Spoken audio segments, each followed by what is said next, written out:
আমদানি মূল্য বেশি হওয়ায় লালমনিরহাটের বুড়িমারি স্থলবন্দরে ভারত ও ভুটান থেকে পাথর আমদানি বন্ধ থাকার ২২ দিন পর আবারও পাথর আমদানি শুরু হয়েছে। এ নিয়ে বিস্তারিত জানাতে আমাদের সাথে যুক্ত হচ্ছেন সহকর্মী রবিউল হাসান। আর রবিউল, আমদানি মূল্য নিয়ে স্থলবন্দরে ব্যবসায়ীরা কি বলছেন?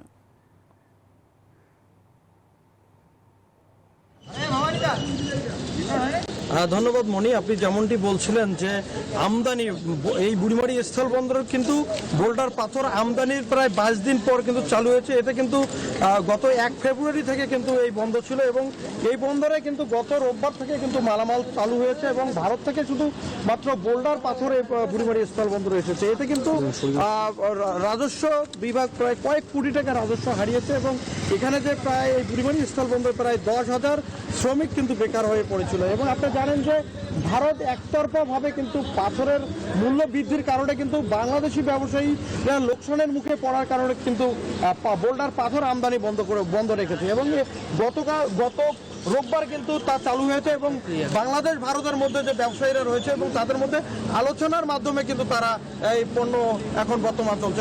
আমরা একজনের সাথে কথা বলতে চাই। আপনার সাথে কথা বলতে বুড়িমারি স্থলবন্দরে এখন কি অবস্থা একটু বলবেন? কালকে আমাদের গতকালকে গাড়ি পিছিয়ে ৩২৪ আশা করে আসছে আবার নিবে, যেটা ডলারের সমস্যা ছিল সমাধান হয়েছে, ৪০০ উপরে গাড়ি আমদানি চলবে।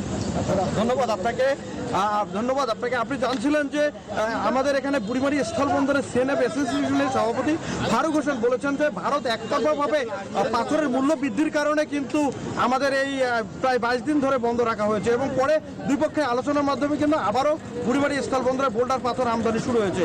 এই ছিল আমার কাছে সর্বশেষ। ফিরে যাচ্ছি স্টুডিওতে। মনি। রবিউল, আপনাকে ধন্যবাদ।